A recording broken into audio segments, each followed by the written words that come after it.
Okay, Piro's Greatest Hits, Volume 1. Now, this isn't my most popular video, but it's maybe my favorite one in the first screen's worth of them. So, yeah, this is from February 16th, 2008.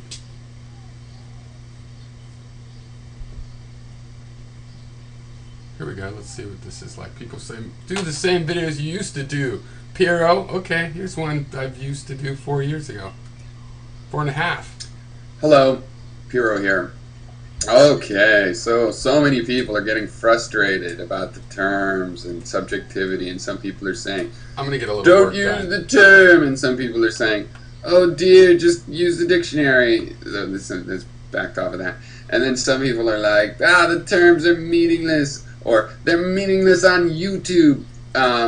Semantics is the hard work part of philosophy. You have to figure out your definitions, and sometimes it's very hard to agree on definitions, and the argument really, is what definitions you want to use. But, there's some freedom in this process, in that words have multiple definitions, and, you can remember that there's 4 or 5 different meanings of a term, okay?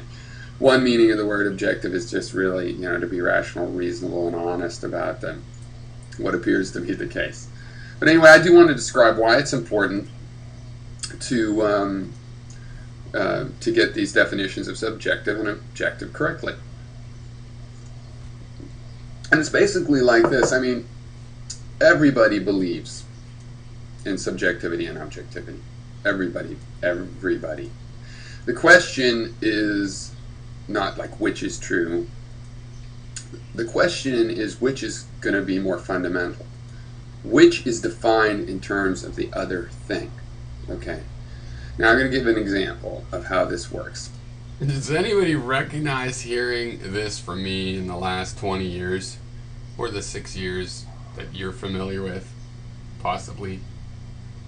This is also like measurement. In measurement it's... I mean, I figured this stuff out 22 years ago. I came to YouTube and I'm like, wow, Red Light Rocket's talking actual philosophy. Maybe I should go back to basics, reset the philosophy, the basics, the base ground, the bound Dacian. I'm going to play this one from 2007 when I invented the term relativistic skepticism for my philosophy. See, I've finished. I'm about to have finished this project. The glory is so fantastic, I'm sure you feel like you're a part of it. Always comparison. I can say that, I'm just looking for an object here. Okay, I got this instead. I have this magazine. Ooh, it looks like an edit. Magazine was sent to me, okay?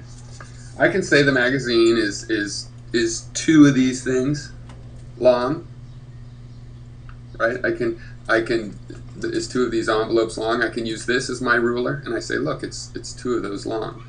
But I can also use this as my ruler and say this is half as long as the other thing. So if this is the unit, I'll say, look, this is a half in length. And if this is the unit, I'll say this is 2 in length. Either one of those works. Okay.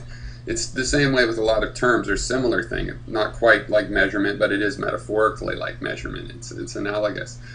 You can put one thing in terms of another. So for example, light and dark. You can say lightness is the absence of darkness, or darkness is the absence of light. Now we often do say that oh, it's dark in here. We're saying that darkness is a substance, or at least we're using it grammatically as if it were a substance in that case, as if light is an absence of darkness. Okay, and that works. We do that all the time. There's really not a big problem with that for most purposes. But when we're really getting fundamentally into trying to understand the phenomena of light, well, it starts to matter, doesn't it? Because then we're going to say, well, which is the substance? Which really is the substance, and which is the lack of that substance? And as we know from physics, you look at that closely, and even though you could define the sun as something that absorbs darkness, but when you look for the substance, you're going to end up finding, out about photons, you're going to realize that the substance is light, and darkness is actually the absence of light. And so you're going to want to set the definitions up. You could define light as an absence of darkness, but And that works most of the time, but it breaks down on a certain level. And that's what we're talking about with objectivity and subjectivity. Everybody believes in both of those things. Furthermore, you can put one in terms of the other. We can explain our subjective experiences as being caused by objective things. You know, for one, our brain, but also, you know, if I see a coyote, you know, I can explain that subjective experience in terms of the object, the coyote that's out there. Like, now let me tell you something else that's old. When I have a philosophy education. They love to talk about horses, and real horses, and painters painting horses, and the horse. Fuck the horse. Coyote. That's what we're dealing with. So just remember, you need to replace the horse with the coyote, just because the horse is played. I'm reading Guns, Germs, and Steel finally. Shining, bouncing off the coyote. I'm sensing that. That's why. That explains the appearance. So what is subjectivity in this example is, you know, the experiences of the will. And it doesn't matter if you think the will is free or not. It just matters that you understand that it's the seat of identity. So that's the subject, your personal sense of identity. Seat with a T, seat of identity. Is the subject in this case. The will is the subject. And if it's an unfree will, okay, it's still the subject. And you can also explain the objective world in terms of the subjective. You can say, well, my objective assertion is there's a coyote over there. And how do I explain that? Well, in terms of the subjective data that I'm getting. Okay. So I also am an objectivist. I share in Menham's view that we need to be more, we need to be natural philosophers. We need to take our information, objectively. But to me, that means that I'm going to admit that first, I'm a subjective creature.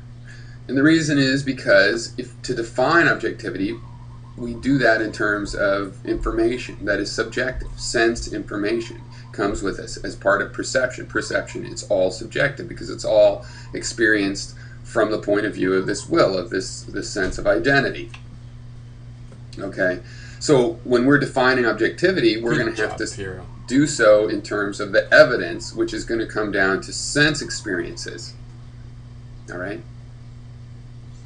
If you want to say, no, the objective world is first for us humans, then there's a problem. It's circular because we're going to say, well, how do you know about the objective world? And we're going to say, well, through subjective experiences. And what are the subjective experiences? Well, things caused by the objective world. But I don't have access to the objective world. I have access, direct access to my subjective experiences. So it becomes a circular definition if you start with objectivity. But if you admit that, no, you are a subjective creature, then, and that your theory of objectivity is suddenly just a model that you build out of the information you have, the limited information that you have, that's not circular. Because you see, as a subjective creature, yes, I have perceptions. And I don't know where they come from, but I know I have subjective perceptions. And I know that I can see that there's different characters in different of the perceptions. The perceptions that we call sense perceptions are very consistent, right? They follow the laws of physics. If I, sense myself holding an object at a certain height and I drop it, it takes us the same amount of time to reach, the bottom, to reach the ground or whatever it's being dropped onto. Every time within a certain range of air.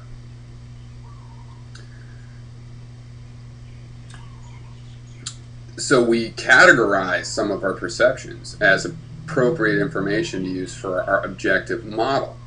But since all of that information is subjective, it goes in this one direction. We are subjective creatures, and then we build an objective model. So I've been saying the same thing for 6 years. It's all on this channel. How long am I supposed to entertain this notion that we're still studying it? I'm telling you what I think, why I think it. Now you know relativistic skepticism is set in stone. It is what it is. I still believe in it. And, yeah, why am I supposed to keep I should just replay these videos. Thousands of these videos. Literally thousands. Meanwhile, plenty of my videos are getting, you should think more about this. You should talk about this other issue you did in one of the other 1,000 videos. Why didn't you talk about it all in this 10 minutes? Because I want to complain. Yeah, well, right? Free period's over, motherfuckers. I've had enough.